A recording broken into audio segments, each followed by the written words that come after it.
श्री शिवाय नमस्तुभ्यम। स्वागत है आप सभी का स्पिरिचुअल थॉट में। कैसे हैं आप सभी लोग। भाद्रपद माह के शुक्ल पक्ष की तृतीया तिथि को सुहागिन महिलाएं और कुंवारी कन्याएं हरतालिका तीज का व्रत रखती हैं। इस दिन निर्जला और निराहार रहकर इस व्रत को वे सभी करती हैं। इस दिन मिट्टी के शिवलिंग बनाकर महिलाएं पूरे दिन और रात 8 प्रहर भगवान शिव की पूजा करती हैं। इस दौरान फुलेरा या फुलहरा इसका बहुत अधिक महत्व होता है। आइए जानते हैं कि इसका क्या महत्व होता है।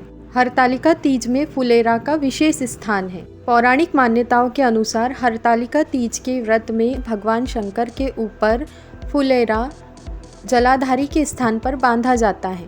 भगवान शंकर के ऊपर जलाधारी के स्थान पर फुलेरा बांधा जाता है। यह फुलेरा 5 फूलों की मालाओं से बना होता है। मान्यता है कि 5 फूलों की मालाएं जो फुलेरा में बांधी जाती है वे भगवान शंकर की 5 पुत्रियों देव, दोतली, जया, विषहरा और शामिल बारी के रूप में बांधी जाती है। हरतालिका तीज में इस फुलेरा का बहुत विशेष महत्व होता है। इसके दर्शन से बहुत सारे लाभ होते हैं। मैं आपके साथ शेयर करने वाली हूँ कि इस फुलेरा के दर्शन मात्र से क्या लाभ होते हैं। शिव महापुराण की कथा के अनुसार जो नारी व्रत करती आई है लेकिन किसी कारणवश वह व्रत नहीं कर पाती तो फुलेरा के दर्शन मात्र से उसे हरतालिका व्रत का फल मिलता है। यदि किसी नारी की शादी को 8-10 साल हो गए हैं, 4 साल 5 साल हो गए हैं और उसे संतान नहीं है तो वह हरतालिका तीज के दिन जो भगवान शंकर के ऊपर फुलेरा लगाया जाता है उसका एक फूल लेकर उसमें हल्दी कुमकुम लगाकर भगवान शिव को टच करके उनके चरणों में अर्पित कर दें और उनसे प्रार्थना करें कि अगले साल वह फुलेरा खुद बनाएगी तो अगली तीज तक उसको संतान की प्राप्ति ज़रूर होती है। हर कोई दान नहीं कर पाता। गोदान, वस्त्र दान, अन्न दान और जो भी दान होते हैं वह हर कोई नहीं कर पाता। तो यदि फुलेरा के आप दर्शन और स्पर्श कर लेते हैं तो आपको भी दानों के बराबर फल मिलता है।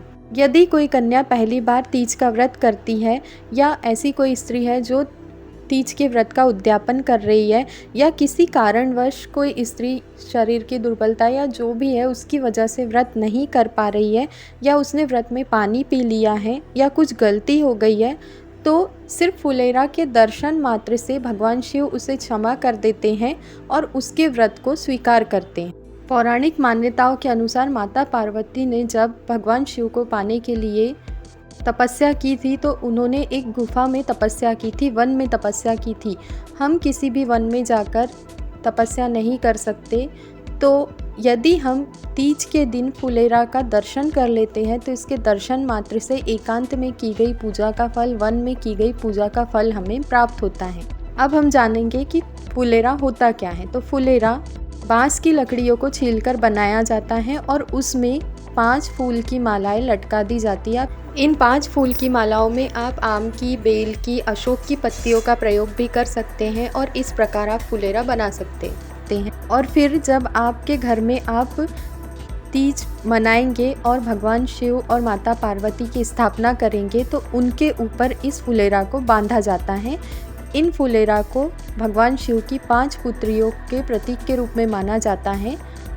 भगवान शिव की 5 पुत्रियां देव, दोतली, जया, विषहरा और शामिल बारी, इन 5 को प्रतीक के रूप में इस फुलेरा को लगाया जाता है। यदि आपको मेरा आज का वीडियो पसंद आया हो तो इसे लाइक एंड शेयर कीजिए और मेरे चैनल को सब्सक्राइब करना बिल्कुल भी ना भूलें। Thank you.